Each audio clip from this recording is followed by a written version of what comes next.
Okay, so I know I have got to stop using this terminology, but today is an exciting day for me, people. Today we separate the wheat from the chaff.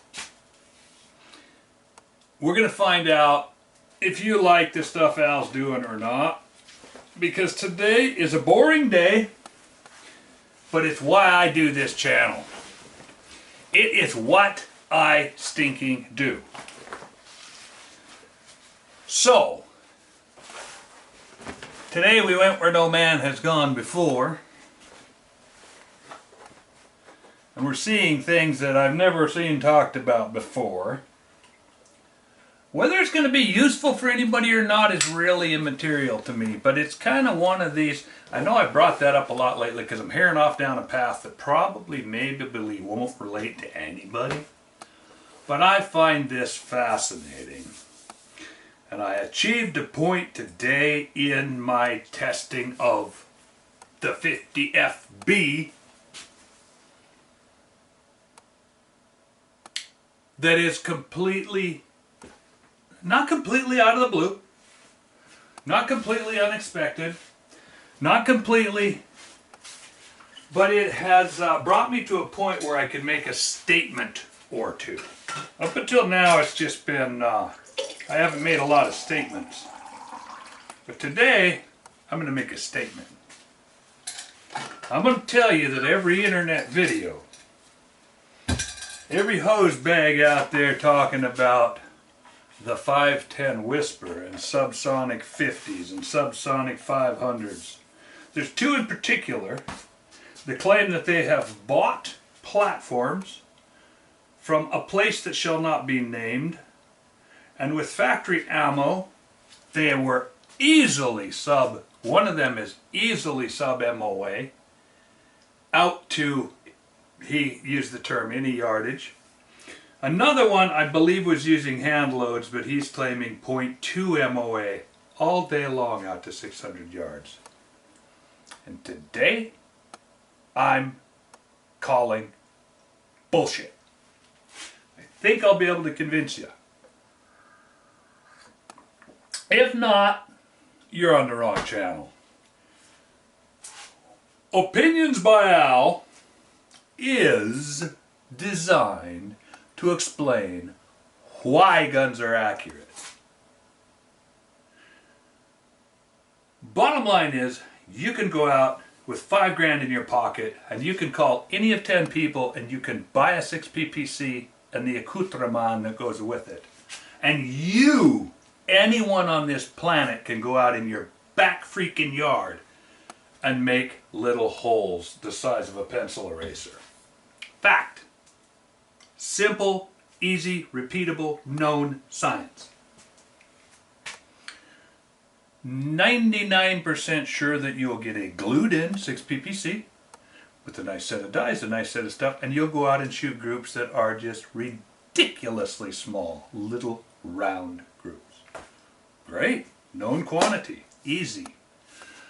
From what I'm doing, it's boring because that's a competition gun set up for you to go out and test your metal against the elements. You go out on the line with 3, 5, 10, 12, 15, 20 other people, 100 other people, and all during the course of the same day or two or three, through varying conditions, you compete against each other, and about 20% of the guns on the line, regardless the size of the group, are going to be competitive, capable of winning. Some others are going to be in a raggedy tune and they may or may not be fixed through the weekend.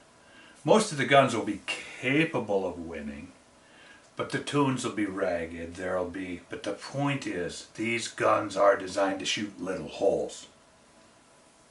And that's great and that's wonderful. I can build you, anybody can build you a 6 PPC or a 6 BR or a 22 BR, or in my case even a 6x47 Lapua or 308. Guns that will shoot one hole groups. This isn't a bragging thing, this is just fact. The fact is that there are people that can repeatably build. Now, the little round bug hole groups are most of the time shot with short, low BC, soup can shaped bullets. Let's just put these things into perspective. Got a BC, they're shaped like this, and they have a BC of about 250. Now, it took me 12 years to beat the paradigm of bringing this up to VLD bullets. Got 3 or 4 guns here. I've got targets that I can hold up with lines and lines, and I have. They're posted on the internet. I'm finding that there's 2 kinds of people in the world. There's those who think and listen and hear and understand why, and there's those that just say, oh, show me. The problem with the people that just say, oh, show me, is they don't learn anything ever. If anybody comes on and calls it out, I'll go shoot on camera. I got a camera to do that. I know about one of the best known builders on the planet. Started building guns, and he had to go out and spend a bunch of years shooting himself into the Hall of Fame just to gain credibility. And that's all fine. That's all water under the bridge. I don't have any problem with that.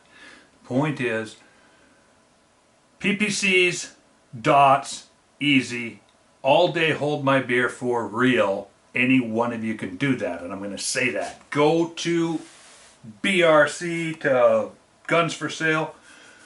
Go to Hoppetkong, New Jersey, to the List, Shooter's Corner. Go somewhere, buy a PPC.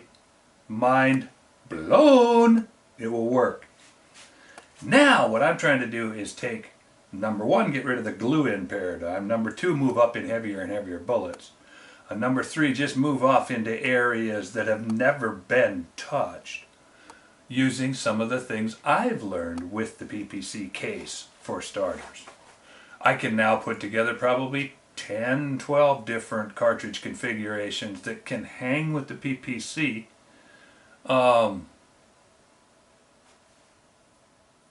If conditions are right, but they're not as easy to hang with the PPC simply because if something breaks at a match, there's PPC stuff just laying thick on the ground. And everybody knows how to deal with it. It is still indisputably the king. Now we get out into 600 yard and the paradigm changes. You've got your larger cases and your larger bullets, and that's where the industry is right now. People, if your gun's not capable of shooting an inch at 600 yards, you're kind of out of the running. Inch, inch and a half. But that's not what we're talking. We're taking this to an extreme place, and I want to show you something. My work right now is with a bullet that in and of itself is remarkably bigger than the PPC. It's bigger than a 308. This is about the 50 FB. And we are going places and exploring things. And today has been a really, really big day. Not because I got a lot done, because I didn't. I only shot about 10 groups. But the last 3 or 4 days of shooting have brought this down to one irreducible fact in my mind. I think the gun is shooting. And I have yet to lick the looming problem that points out why I can call BS on the wannabes out there that are claiming that they're easily shooting .2 groups with 510 Whisper. I'm hung up on extreme spread. Now, I know I talk about extreme spread a lot. Well, this is going to show you why I talk about extreme spread a lot and why I say it's important. Because today was nothing but an exposition in extreme spread. I left off saying I think these bad dogs are like an inch of velocity drop for every 25 feet per second. Early on, I shot some nice tight little shots, 2 shots, they'd be under an inch, and I'm like, those are right here. These are all shot with shotgun powder. And I don't even know if this is all of them. Looks like it is. And it must sit like this, although that doesn't matter. I'm going to hold it like this. But these groups are, okay, there's hope here. These are 2-shot groups now. I'm blowing out primers, poking a bullet in and going and shooting. The reason it's relevant that they are shotgun primer is because when I shot, or shotgun powder, when I shot these, my Labrador wasn't working. So I just worked up and shot old school, and I'm like, okay, that's working, that's working. Well, the powder I was shooting, 800X, pressured out. These are all graphed on, and I could write, but I didn't. These are different bullets. All these up here are the 650 grain Winchester-ish type bullets, if I remember right. There's different bullets. This is walking up the paper, finding. This will all make sense here in just a minute. But in my heart of hearts, I was having trouble accepting that, yes, these bullets drop an inch to an inch and a quarter every 25 feet per second that I go up and down in velocity. Extreme spread rules the day. Well, these all had low extreme spread, obviously, even it's become apparent, because they were working right at the top of their effective range. They were burning hot. I was getting pressure signs, and I even pressured out a couple of cases, which aren't destroyed, but they're so tight I'm going to have to build a resizing assembly to keep shooting them. I have been of the contention for years that bullets, loads, extreme spread is only achievable at the highest end of the working envelope of the powder that you're using. And I think today we've illustrated that. Because I went in last night, sat down at the computer, pulled up my things, and I found, try to blow this up so you can see it. I broke it all down, and this is what it collated out to. In the range between 900 feet per second and 1,000 feet per second, there is 4 inches of drop in 100 feet per second. Obviously, the more you bring the velocity up, the tighter these get. For instance, between 1,000 and 1,100 feet per second, there's only 3 inches. But I'm working right around 1,000, so there's 3 3/4 to 4.5 inches of drop for every 100 feet per second. Right here is a map right off of the ballistics program. 1,000 feet per second, 17.52. 1,010, 17.19. 1,020, 16.86. If you were to take a screenshot of that right there, you could go through and figure out that every 10 feet per second is over a 1/2 inch. So, and I wrote a little note here just because I'm that kind of, okay, here's where the rubber meets the road. ES is everything. And yeah, I knew it, but I knew it here.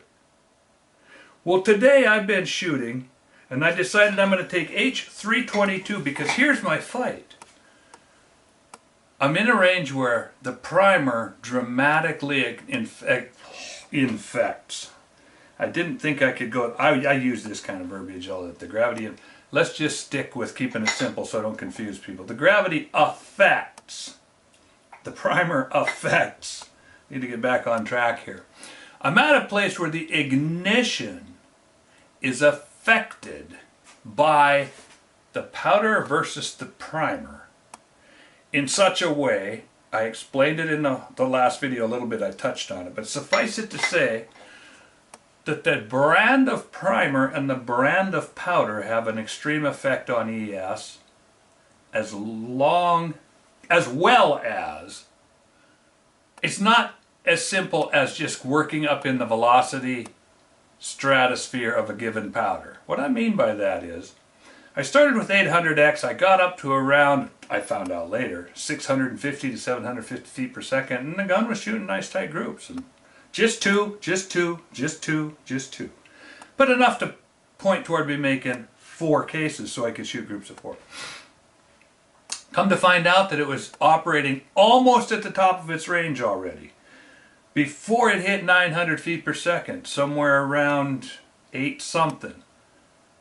I ran out of boiler room. I overpressured. People who understand reloading deeply and implicitly will know that you can shoot both Varget and H-4350 or maybe 4895 in a 22-250. But one of those three will make a higher velocity before it peaks out and exhibits pressure signs. Basically, you go slower and slower and slower powders until a case is getting filled clear to the top. And right near the top of both paradigms, you're getting the full case and the full burn on the powder. That's normally where the happy place is. You go hotter and you start wrecking cases, but your case is about full. Conversely, on this one, about 30% of the powder I ran out of case room before I hit any pressure at all. So the idea here is to find a powder that I'm burning up at the top end of the envelope. I don't care how full the case is, but I want the powder to be up and working in that last 10% before it pressures out, it poofs out. It wrecks cases, it expands case heads, it shows ejector marks and extractor marks, and it pressures out. In the bench rest world, there's the Vitavury 130 / H322, which are a burn rate that was developed for the 6 ppc. But it pressures out at about 3250, 3300 feet per second, and that was good until people started to want to run the velocity up higher and fitted dies and a bunch of stuff. In between, at that time there was then developed a powder called 135, which was just a half step slower. Then, thanks to the tiny little group of bench resters and the fact that Vitavury opted to listen to them, they split that down and they made a powder called 133, which is probably arguably the most popular powder for PPCs shooting the 65 to 68 grain bullets. So they split this down, and that just solved a lot of the problems. The jump between 130 and 133 and 135 is so short that most people can't even find it. But just to hone down to find a powder that burned with good ES, it comes down to extreme spread. Because it comes down to aggregate groups, it comes down to repeatability. Right now, my fight is the powders that I've so far used. Right now, today I was working with 322. I used 4 different primers. It's snowing out here. It's raining. My first target got soggy, but this target I just went out and got, and it's soggy. Letting it dry out here. It's dried for about 20 minutes. I tore this off. Yeah, it's getting pretty dry because now you can start to see the bends. H322 and Winchester large rifle magnum blue box of a certain vintage. I got the ES down to under 100, but it's turning out the fight with this cartridge is 100% ES. Look at this target with me and see if you agree. I think this gun is trying to shoot. This side was, I took it down because it got dark, so I only shot on this side of this sheet of paper. The target prior, the piece of paper prior, as I said, got so soggy when I tried to tear it off, it fell apart, and I was in a rush and I wanted to shoot. So I took this one in, I laid it down on a table and I blew a dryer across it a little bit. All these groups on here are H322, and I took this is my workup from out where I shoot, and it says 35 grains, 68 feet per second of spread, 921, 950, 882, 915. This is with Winchester 650 bullets. Winchester 6 AMAX. This is the raw data sheet. This is another raw data sheet that I use. Actually, this is the one from out there, and that's the one from in here. Well, I came in and I took my 2 sheets, and I decided to write down. This is 1002. Cutting edge, 1002. This is the last group I shot. I was working on the other sheet of paper, which got soggy, and I was only working with the 650 grain bullets. And I was getting, this is the residue of some of these groups. Take this one away, and this group and this group and this group all occurred after I put a plate on here. Because they all showed vertical and horizontal because the gun is torquey. I finally broke down and I put this plate on the front and I got her locked down tight and I got rid of the side to side and I set out, and in a row I did this group with the 650 grainers, and look at this correlation: 965, 991, 1005, 1073. I don't even think those 650 grain bullets should shoot that good. But these are absolute representations of velocity, people. Put this to the ballistics program, and if we could get rid of the extreme spread, these would be a little clot. There's no side to side. I moved over to AMAXs because it was getting dark, and I said, okay, I'm going to shoot a group with a little better bullet. There's one just off the paper, 894, 924, 9 didn't get a reading on it because the Labrador screwed up, and 969. Again, take these, get rid of the extreme spread, we've got a clump. This is not making excuses, my people. This is simply, to me, this is astounding. I jumped up to this bullet right here, and I figured I'd shoot one last group in the hope that this huge bullet would bring the 322 up into the operating range far enough to flatten out the extreme spread. All the same primer. Tomorrow's going to be all about swapping out primers, by the way. This bullet, 929, 924, 956, 971. What can I say? These are one whole groups, every one of them, if I could just get rid of the velocity gravity drop. This time I actually wrote it down. I marked them on here. I made notes. I would shoot, stop, get off the gun, look, write down on here my velocities, and you can see them. You can probably can't read them, but under my thumb here, see the little lettering beside? I'm running out of time, so anyway. Velocity specific, there's nothing on here that's amiss. All three of these groups map exactly according to velocity. So my only fight right now with the little mouse fart gun, with the fart blossom, with the FB, is I have to find the combination of powder and primer that will eliminate the ES. And this is a shooter. I'm telling you, if that doesn't show you that the gun's shooting, I don't know. Now that I've got work to do, but this is about documenting the journey. Thank you very much.